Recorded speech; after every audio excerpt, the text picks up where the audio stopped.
Las voces de Buena Costumbre hablan desde el Biobío y son de Constanza Escobar y Álvaro Migueles. Confiar es buena costumbre. Vamos a la actualidad, del proceso constitucional, y vamos a volver a conversar en estos 10 minutos que tenemos disponibles con quien probablemente más sabe, más cerca ha estado de este proceso, porque lo ha seguido de primera fuente cuando nadie lo pescaba. Entonces ahora, bueno, hemos leído su columna en El Mostrador, estamos hablando de Danilo Herrera, quien ha estado con nosotros. Tuvimos la fortuna que él aceptó nuestra invitación hace bastante tiempo a conversar del proceso constitucional y hemos aprendido mucho con Danilo Herrera, analista político y experto en esta materia. ¿Cómo estás, Danilo? Hola, Bienvenido Danilo. a Buena Costumbre nuevamente. Hola, ¿Cómo hola. estás? Hola, muchas gracias por la invitación. Se habían olvidado de mí, pensaba. No, al contrario, nos habíamos acordado harto de ti. Oye, Danilo, es bien, fíjate, complejo abordar este asunto porque hay tanta arista que a mí me gustaría partir por lo grueso, ¿ah? Y que pudieras tú posicionarnos, tanto a nosotros como a la audiencia de Buena Costumbre, respecto de en qué momento se encuentra el proceso constitucional. ¿En qué momento estamos? No sé si lo puedes resumir, Danilo, para que todos podamos entenderlo. Bueno, pasamos una comisión experta que elaboró un anteproyecto. Después nos tocó elegir a los consejeros. Los consejeros tomaron ese anteproyecto, le hicieron modificaciones. Después volvió a la comisión experta y la comisión experta le propuso observaciones al Consejo Constitucional. Y ya esas observaciones fueron votadas. Ayer. Y donde ayer, claro, ayer terminaron de votar, partieron el lunes y martes. Y ahora las observaciones que no fueron apoyadas, habían 3 opciones ayer, el lunes y ayer. Si era aprobado por más de 30 votos en el Consejo, quedaba en el texto constitucional, que son más bien cuestiones técnicas, mejoras de redacción, pero nada realmente relevante, salvo que el Estado Social y Democrático de Derecho pasa al artículo 1, eso ya está en el texto. La supresión a la mención de justicia militar, eso también dejó de estar en el texto, fue propuesto por la comisión experta. ¿Qué más? El mecanismo de reemplazo constitucional, que es algo complejo de explicar, pero cuando en algún momento, si esta constitución se aprueba, en algún momento queremos cambiar la constitución, había un complejo mecanismo de reemplazo, eso también se eliminó a solicitud de los no a solicitud, fue solicitado por los expertos y no hubo espacio para ponerlo en el texto según el Consejo. Y así varias cosas ya quedaron en el texto, como paridad de salida, que es más bien un equilibrio de género que asegura el 40% de los escaños en las próximas 2 elecciones. La derecha está muy molesta con eso. Oye, Danilo, pero ellos votaron a favor. Sí, pero lo que pasa es que los El parlamentarios... republicano votó a favor. Claro, los parlamentarios son los que están molestos, digamos, en lo que estuve leyendo. Bueno. Oye, Danilo, pero... Y ahora, perdón, solo Sí. para terminar, Sí. y ahora hay un listado de observaciones de la comisión experta que no lograron los 30 votos y fueron, ahora pasan a una comisión mixta. Pasan a una comisión mixta y ahí hay varios temas, no candentes, pero discutibles o polémicos. Hay varias discusiones polémicas y esto va a ser... Hoy día se juntan a las 3 de la tarde, es la sesión para comenzar a elegir su presidente, se ponen de acuerdo el funcionamiento, y entre viernes y lunes debería terminar esta comisión mixta que va a volver a revisar. Son 12, temas ¿verdad? Como, La comisión mixta la forman 12 personas, ¿o no? la forman 12, Sí. 6 expertos y 6 consejeros, pero de estos son 7 de derecha y 5 de izquierda. Y recordemos, y les cuento que la comisión mixta toma acuerdos por 7, los mismos 7 que tiene la derecha. Entonces, claro, es un problema. No va a haber ningún incentivo para que haya un acuerdo más amplio que esos 7 votos de la derecha. Y cuando esos 7 votos de la derecha se pongan de acuerdo en nuevas redacciones, va a llegar al Consejo Constitucional y obviamente va a tener la mayoría de Claro. derechas también ahí y va a llegar el texto. O sea que en el fondo la gestión política del oficialismo ya terminó. O sea, no hay... Bueno, sí, igual podríamos decir que terminó el 7 de mayo también. Claro, cuando empezó todo el proceso. ¿Ah? Cuando el día de las elecciones, Mm. donde se dieron cuenta que el oficialismo no tenía poder de veto. Entonces, como no tienen poder de veto, se puede hacer todo sin ellos. Lo que pasa es que ahí yo creo que transitamos de un extremo al otro, ¿cierto? Y finalmente el primer intento constitucional estuvo muy cargado a la izquierda, la verdad es que el proceso fue deplorable, y ahora nos cargamos al otro extremo, muy a la derecha. Sin embargo, dentro de la columna que tú escribiste dices que, por ejemplo, Natalia González Quejudi responde que no ven esta propuesta de constitución que las izquierdas no están reflejadas, y en tal sentido llamó a bajarle el volumen a la crítica. ¿Es efectivamente así? ¿Se refleja o no se refleja la opinión de la izquierda?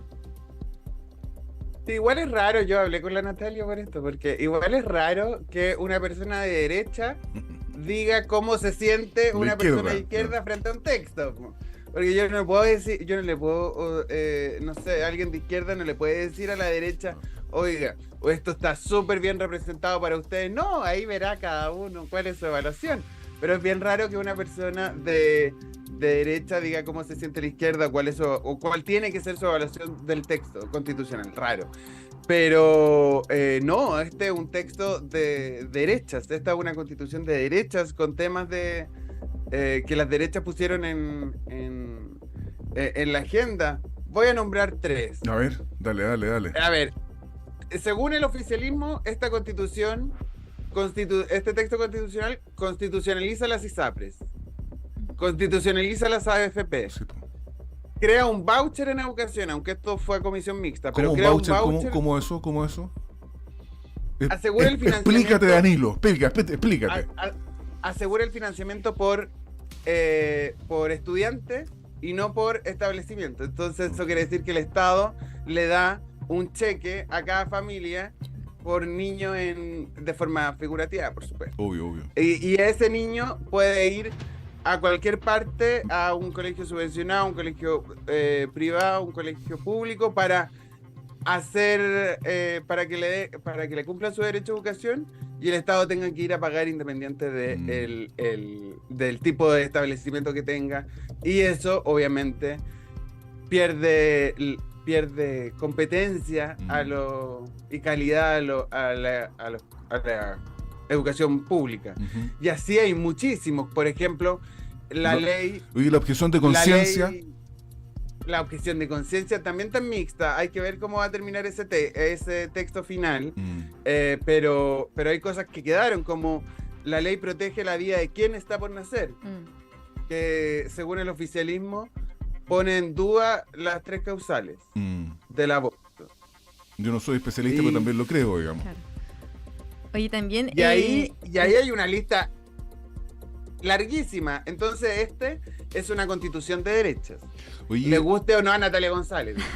claro, que está interpretando a la izquierda. Oye, Danilo Herrera, ayer leía, me parece que fue hablado Mirosevic, que decía que esta constitución tiene más cerrojos que la constitución de Jaime Guzmán. Sí, esa entrevista de Vlado Mirosevic la dio en la mañana, supongo. Porque en la tarde se cayó el candado constitucional que tenía esta ya, constitución. perfecto. ¿Por qué? A ver, ¿por qué? ¿Por qué pasó eso? Porque se votó, el reemplazo constitucional que yo les decía permitía solo reemplazar la constitución con el apoyo de 2 congresos consecutivos. Por ejemplo, reemplazar la constitución hoy día, habría que esperar al otro congreso para que ese congreso lo aprobara. Entonces era bastante complejo y engorroso ese proceso. Pero ese proceso se terminó, ese procedimiento se terminó cayendo porque no le gustaba a casi nadie. Creo que no recibió votos a favor. Al final se dieron cuenta de que era una mala idea. Pero la reforma constitucional, en este nuevo texto constitucional, es de 3/5 y en la actual es de 4/7. Oye, ya, yo tengo una otra pregunta, después te dejo, Constanza, porque la verdad que podríamos estar aquí toda la mañana hablando con Danilo, pero una pregunta que a mí particularmente me interesa mucho. La constitución del 80 con todos los cambios que pudo hacer Ricardo Lagos y toda la cantidad de enmiendas que tuvo, consagraba el Estado subsidiario, sin establecerlo de manera explícita, pero de la Constitución se desprendía el modelo que nos rigió fue del Estado subsidiario. Es decir, el Estado actúa cuando el privado no quiere o no puede. Ese es el resumen del Estado subsidiario, en mi concepto por lo menos. Y esta Constitución consagra, ahora volvió al artículo 1, el Estado social, democrático, de derecho. ¿Es así? ¿Se termina el Estado subsidiario con esta Constitución? ¿Se consagra el Estado social, democrático, de derecho? ¿O es letra muerta nomás, Danilo, de acuerdo a tu criterio? Ya, sin querer dar la lata al respecto, Sí. uno no puede evaluar un tema constitucional. Tú no puedes evaluar educación solo leyendo el tema el artículo de educación, sino que hay que mirar niñez, hay que mirar prestaciones de servicio, cómo vaya a los tribunales a que se respeten tus derechos, qué sé yo. Esto es una globalidad. Tú no puedes... Sí, claramente hay el artículo 1, en su inciso 4 o 5, creo, quedó que que Chile es un Estado social y democrático de derecho, ¿no es cierto? Yo no podría decir, ok, de hecho, se va a escuchar mucho, esta es una constitución, un Estado social y democrático de derecho como quería la izquierda, por ejemplo. Pero la izquierda responde, bueno, pero esto no es que no sea suficiente, sino que es un poco hasta mentiroso. Porque tienes la constitucionalización de la AFP, de la ISAPRE, hay el trabajo, el desarrollo que va a tener el Estado en esta constitución es más o menos lo mismo que tenemos ahora. No hay ningún cambio sustantivo al respecto del funcionamiento del Estado para el cumplimiento de derechos de las personas. No hay ninguno. O sea, en pensiones constitucionalizamos ISAPRE. Sí, o sea, AFP, perdón. En salud tenemos la ISAPRE. Entonces, en educación tenemos un voucher en educación. ¿Cuál es el cambio real? Porque se habla mucho de avance y retroceso. Esta constitución tiene avances, por supuesto. Si se escribe en el 2023, ¿cómo no va a tener avances? Tiene un capítulo de medio ambiente, tiene cuestiones sobre cuidado. O sea, hay avance, obviamente. Pero también tiene increíble retroceso. Como lo que el oficialismo acusa de privatización el aseguramiento de salud y pensión. Danilo, ya estamos, ¿cierto?, a nada de que salga el texto definitivo y estamos muy próximos también a las elecciones, al plebiscito.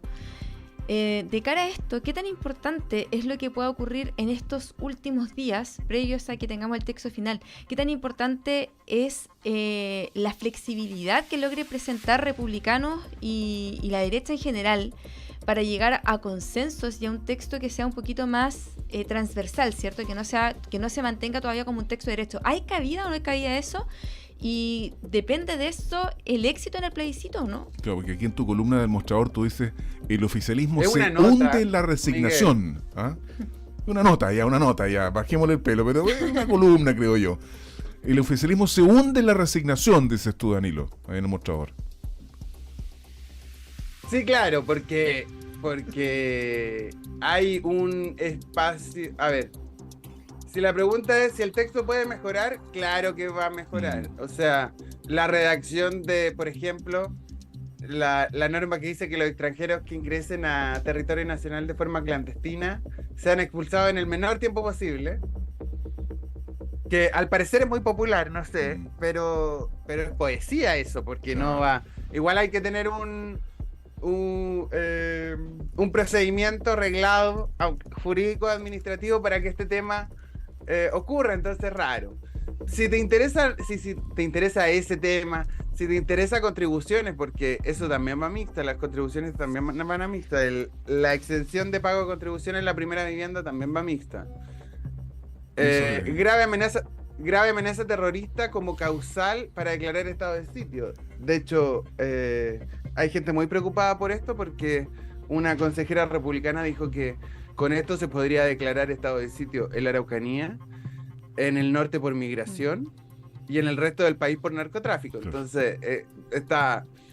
Todo el país en estado de sitio es complejo. Pero si les interesan estos temas, por ejemplo, uno podría decir, mira, todavía no podemos, no es posible tomar una decisión, digamos, porque, mira, el tema que más me importa está en la comisión mixta, que me voy a enterar este viernes o el próximo lunes de qué va a pasar.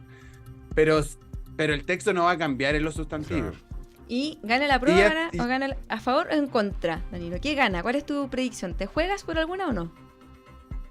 Yo creo que es absurdo pensar que va a ganar el a favor hoy día. Creo que es imposible pensarlo. Pero quedan 2 meses.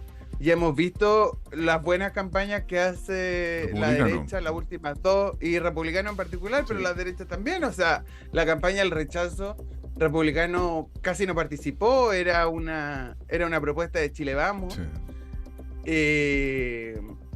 Y les fue espléndido. Entonces yo, si fuera oficialista, tendría temor al menos. Y no estaría tan confiado como algunos parecen estar. Pucha, se nos fue el tiempo, Danilo.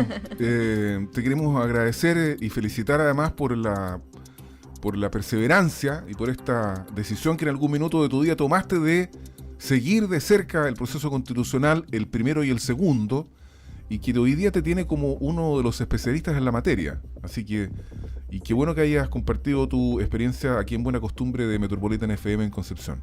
Un abrazo, Danilo. Muchas gracias, Danilo. Un abrazo, nos vemos. Chao, chao. Chao.